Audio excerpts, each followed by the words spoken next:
Саламатсыздарбы, урматтуу мекендештерим. Өзүңүздөргө маалым, буга чейин ушул расмий баракчамды ачтым элем.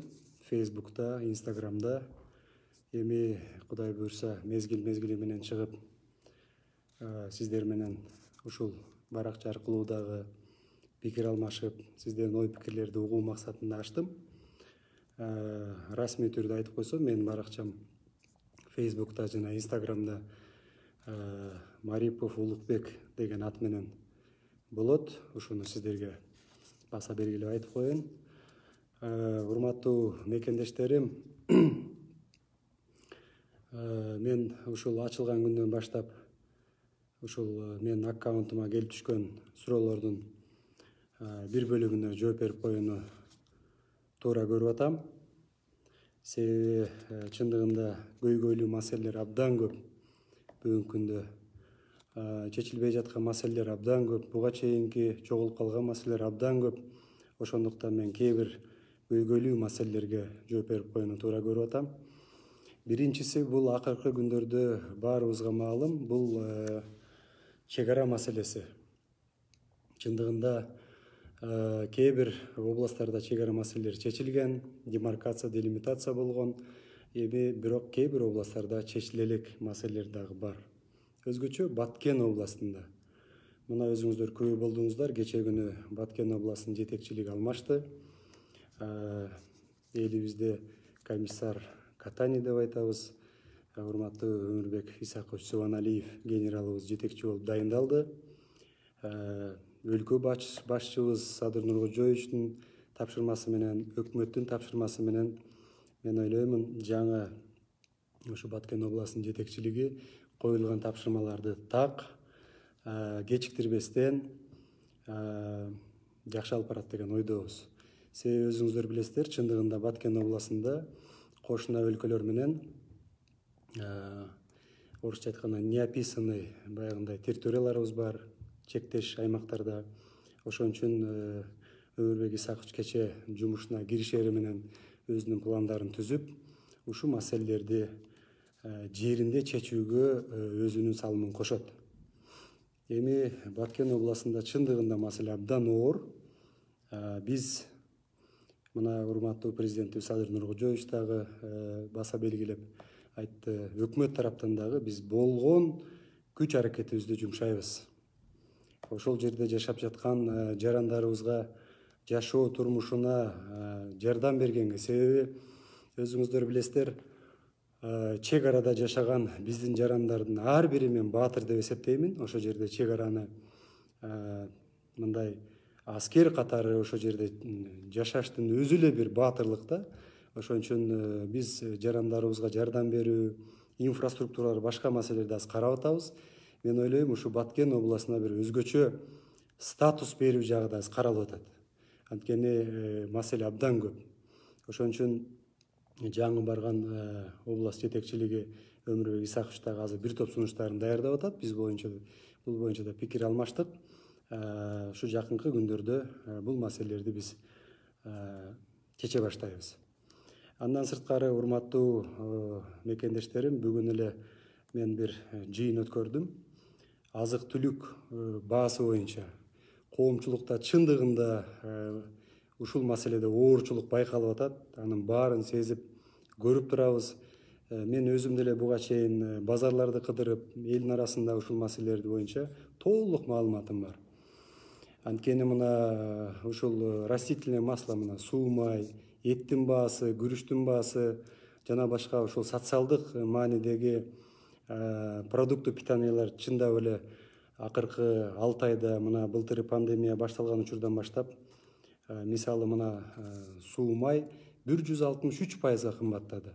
Ушунун себептерин, эмнеге ушуга жол берилди, чындыгында эле ушул маселе боюнча бир реалдуу кандай бир кадамдар жасалды, же болбосо сыртта дагы импорт кымбаттап атабы бизге келген товарлар, ушулардын баарын анализдедик. Чечиминде мен бүгүн тапшырма бердим. Бир топ өкмөт мүчөлөрү катышты. Кандай кылганда биз элибизге азыр продукты, ушул питание, тамак, аш, азык түлүккө болгон товарлардын бааларын төмөндөтүү жагы боюнча. Эң биринчиси эң чоң поставщиктер менен сүйлөшүп, Россия, Казакстан бизге келип аткан ушул импорт келип аткан социалдык маанидеги азык-түлүк продуктлары боюнча. Андан сырткары биз мына Бишкек шаарында, Ош шаарында деги эле бардык шаарларда, аймактарда өзүңүздөр билесиздер,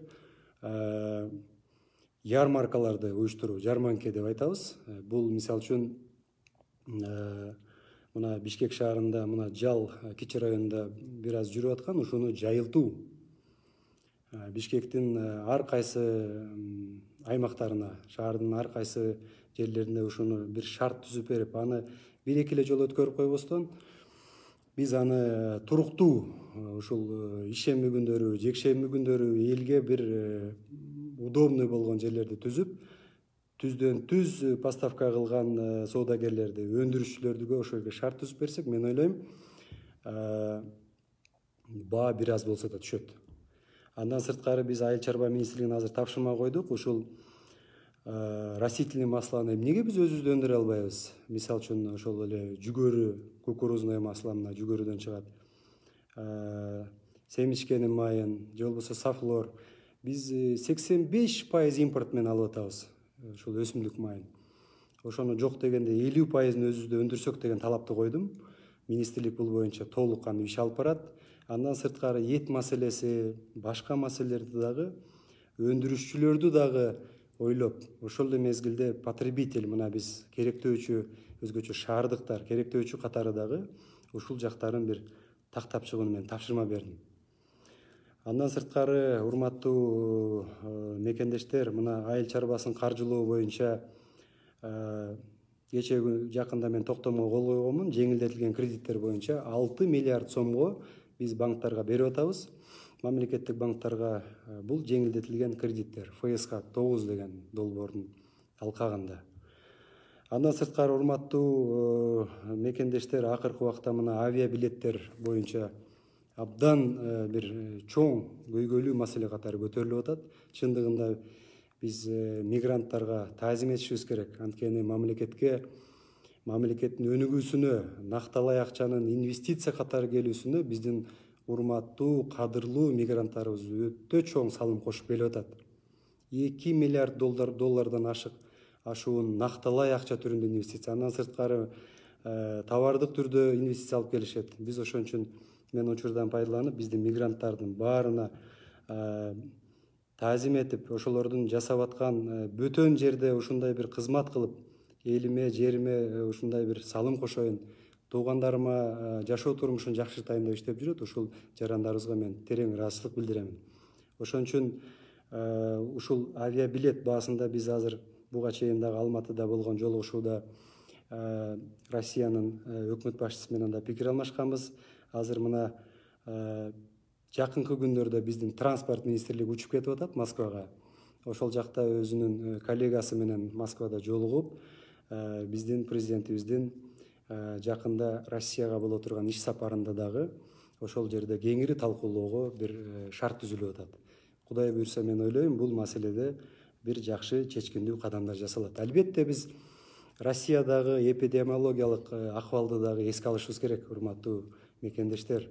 Бизде Кудайга шүгүр жакшырып баратат. Бирок ушул Россия өлкөсүндөгү эпидемиологиялык кырдаал, пока иш-чаралар биздегидей жеңилдей элек, ошо жагын дагы эске алышыбыз керек деп ойлоймун.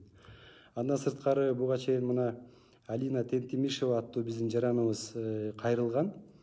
Билесиздер өзүңүздөр, ушул адвокаттарды тестирлөө жана лицензия берүү боюнча 2020 жылда ноябрда токтоп калган экен. Мен муну жеке көзөмөлүмө да алдым. Кечээ күнү министр, биздин юстиция министрине тапшырма бердик. Буга чейин да каралып чечилип калган экен.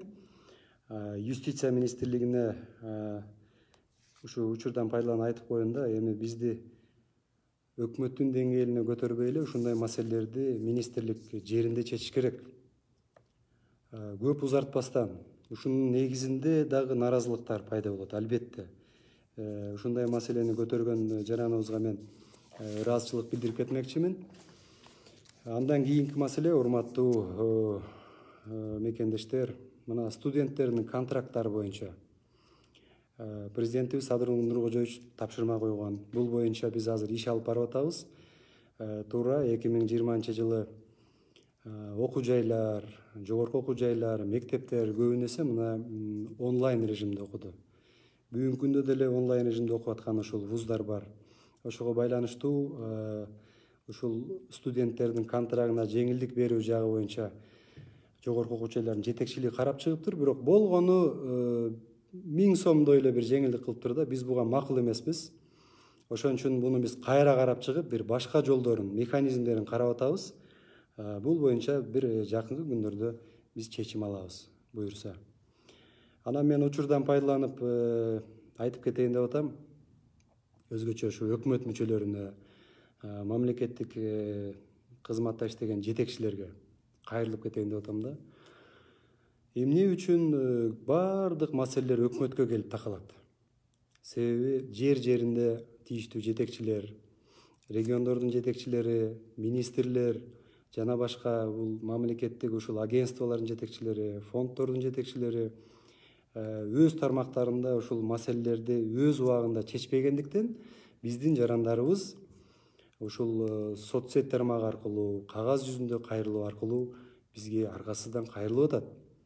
Ошон үчүн урматтуу жетекчилер, мен ушул учурдан пайдаланып айтам, сиздер тараптан коомчулук менен болгон байланыш жакшы эмес, начар деп айтсак болот. Ошондуктан ушул жака чейин келип атат жарандарыбыз. Ар төгөрөктүн төрт бурчунан келип атат, жазып атат. Мына мен баарын окуп атам. Мына азыркы учурда дагы мына мен бир топ маселелерди окуп атам. Ипотека жана башка маселелерди көтөрүп атышат. Ушулардын баары негизи тармактык министрлер, жетекчилер өз жеринде чечиш керек. Туура өкмөттүк деңгээлде чечиле турган маселелерди биз чечип атабыз, колдон келгенин жумшап атабыз. Ошондуктан ушул мен жетекчилерге расмий түрдө ушул